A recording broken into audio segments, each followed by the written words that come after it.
I am in Roscoe, Illinois at one of my favorite museums ever, Historic Auto Attractions. Now that name is somewhat misleading, as this is no ordinary auto museum. Even though the exterior is unassuming, and it's seemingly in the middle of nowhere, this place is more akin to the Smithsonian because the collection here is nothing but incredible. I have returned because the museum has opened a massive expansion with new exhibits and new artifacts. It was already a big museum, but they have doubled the exhibit space with this expansion. This is a colossus of a structure now, oh my gosh. This place is so massive that it will be split into 6 separate parts. Now let's take a journey through time here at Historic Auto Attractions. The creator of this museum, Wayne Lensing, has amassed an almost inconceivable collection of historically significant cars and artifacts.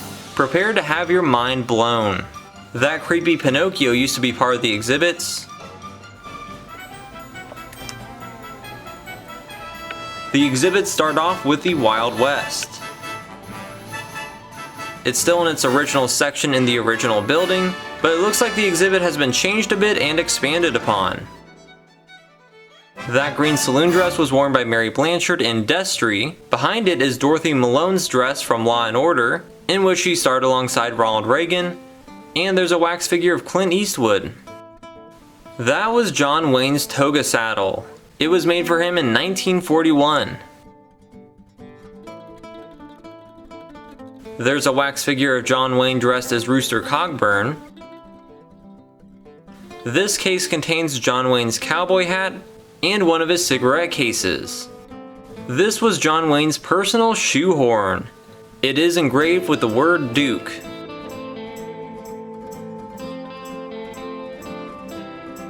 Here are wax figures of the Bonanza crew, Ben, Adam, and Hoss Cartwright. Here are more relics of cowboy actors and singers. That is Tom Mix's cowboy hat. He was a very popular cowboy actor in the 1930s. That was Pierce Lydon's hat. He was another famed Western actor. These boots belong to Duncan Ronaldo, who played the Cisco Kid. There's the boots and scarf of legendary World War II hero turned actor Audie Murphy. This was Gary Cooper's original grave marker. In 1961, the actor was buried in Culver City, but he was reinterred elsewhere over a decade later, so here's his gravestone. There are some more vintage artifacts in this case, and that is another piece of film history. MGM Studios used this little prop passenger train to create scenes of trains in motion. There's a Union Pacific padlock, and a Wells Fargo belt buckle. There's some police badges, and a padlock from the famed Yuma prison. There's a letter written by Wyatt Earp's wife, and original Butch Cassidy and the Sundance Kid wanted posters. This corner features some screen-used props from Gunsmoke, the Great Western TV series that ran from 1955 to 1975. It had a very long run. This piano was played in Gunsmoke at some point, and this chair was used by Milburn Stone in the show, where he played Doc Adams. And here's a full costume worn by James Arness as Matt Dillon in Gunsmoke. These cases contain some guns of the Old West. And there's also this Confederate saddle. There's an Arizona Ranger shotgun, and encased in that box is a Virginia and Truckee Railroad double-barreled shotgun. It would have been carried by a railroad engineer to fend off robbers trying to steal from the Comstock Silver Lode. On the bottom is John Coulter's flintlock rifle. He was part of the Lewis and Clark Corps of Discovery, but stayed out west to explore Yellowstone and the Tetons. And this was Little Miss Sure Shot Annie Oakley's shotgun. It was first used by her husband Frank Butler, but he reconfigured it for Annie. There's an old 12 gauge from Laramie, Wyoming, a coach gun from El Paso, and this shotgun belonged to Sheriff John Slaughter, who truly took the law into his own hands and probably killed about 20 outlaws. This is a blunderbuss used in New England during the 1700s. There's an authentic Kentucky rifle. It was favored by Daniel Boone. And below it is a shotgun used by a Tennessee night rider named Sam Applewhite, who became a drunkard and wife beater, so his 14-year-old son killed him with this shotgun. And here are some more big rifles from the 1800s, including a very long flintlock.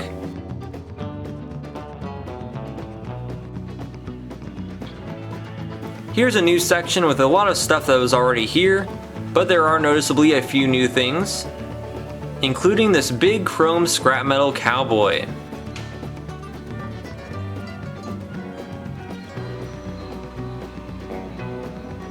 This rifle receiver is inscribed with the name Kit Carson, 1862. Carson did command a unit during the Civil War in the area where this was found in New Mexico, so this may have been part of his rifle.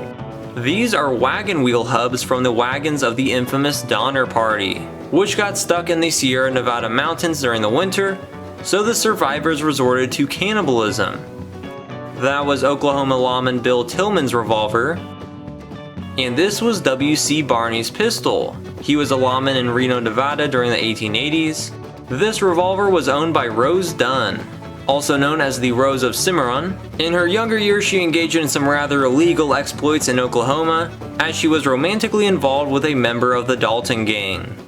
This is pretty awesome. Jesse James's revolver. That gun probably killed several men. And at one point when James was being pursued across the Missouri River, he dropped this gun in the water. It was uncovered decades later with the bullets loaded by Jesse James still inside. And those are Jesse James's spurs. This was Frank James's revolver. He was Jesse's lesser known brother, but he was also a robber and part of the gang. He did give up on thieving at a certain point. This is a piece of wooden siding from Jesse James's last home in St. Joseph, Missouri, the one in which he was killed in 1882. And these are some original wallpaper fragments from the room in which Jesse James was killed in that house. There's also some wood from the coffee bean tree under which Jesse James was buried in Kearney, Missouri. There's an autograph of Cole Younger, who is part of Jesse James's posse, alongside an autograph of Emmett Dalton of the Dalton gang. This case features various articles related to Buffalo Bill, more formally known as Colonel William F. Cody, who was the greatest showman of the West. This is Buffalo Bill's beaded deerskin jacket. It is dated from 1894, so it would have been worn during the time of the Wild West shows. There's a trunk from a Wild West show, and some authentic programs. And this Winchester Model 1866 rifle did belong to Buffalo Bill Cody. It is inscribed with his name. There's a 32nd Infantry tunic from the Indian Wars era, alongside a wax likeness of General George Custer, and his autograph.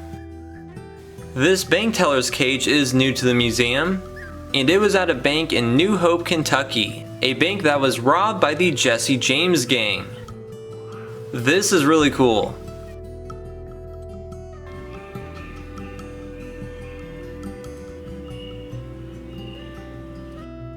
This section of the exhibit contains some Native American related artifacts.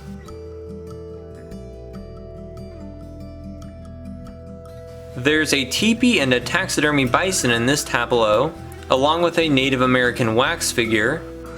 He looks rather bloodied. There's some arrowheads and bison skulls. There's some Indian Wars era caps. And that is a running buffalo hide painting with a beaded rosette. This tells the story of the running buffalo. That was Chief Red Feather's custom decorated shotgun. He was involved with the Sioux wars and peace efforts. That's a Shoshone decorated shotgun. And this musket was used at the Battle of Little Bighorn. It is attributed to Chief Spotted Elk, who led the Minneconjou Sioux at that battle. That Springfield 1873 trapdoor rifle was standard issue for US troops during the Indian Wars, and below it is an 1873 rifle decorated with weavings and brass tacks. This rifle was used and left behind at the Battle of Little Bighorn, where it was picked up by the Sioux and eventually found its way to Wounded Knee, where it was again left behind in the aftermath of that horrible massacre. These relics were found at the cabin of Curly, who was General Custer's Crow Scout during the Sioux Wars and was one of the few survivors on the United States side of Little Bighorn. That's Sitting Bull's signature. This autograph card was a souvenir from Buffalo Bill's Wild West show. This was Red Tomahawk's club. He used this when he was a U.S. Indian Agency policeman. He was one of the Sioux policemen charged with arresting Sitting Bull in 1890. He may have been carrying this club during that time, and when Sitting Bull's followers attacked them, Red Tomahawk shot Sitting Bull in the head. There's some antique arrows and a Sioux scalping knife. This is the hatchet of He-Dog, a Lakota warrior who fought in many battles during the Sioux Wars. He cut 5 notches in the hatchet to commemorate those battles. There's a mid-1800s war shirt, a bow, and some tomahawks. That's a buffalo fur coat from the 19th century, when these were quite popular, but they almost caused the extinction of bison. There are various antique tools outside this little log cabin.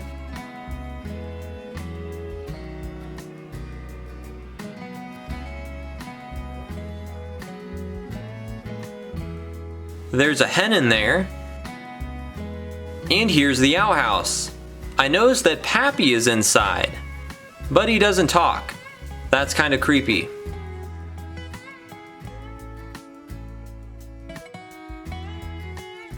This is a new exhibit featuring some antique horse-drawn buggies and carriages.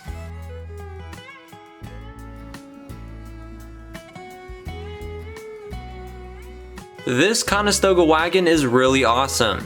It was built and used in the late 1700s to travel from Philadelphia to Lancaster, Pennsylvania, as its cover is clearly labeled. That was a 6-day trip back then, and this wagon could do about 10 or 15 miles per day. These are some well-restored buggies. They're very beautiful.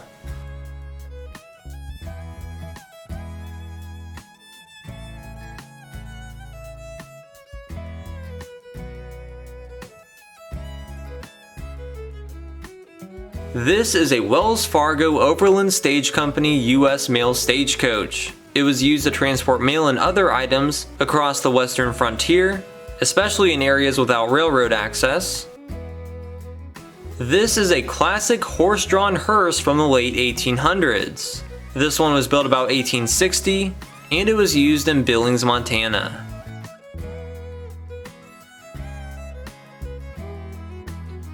So continue to part 2 to see the next exhibits. Trust me, it's just getting started. And there will be cars finally. All the Historic Auto Attractions episodes are linked in the video description. Thanks for watching.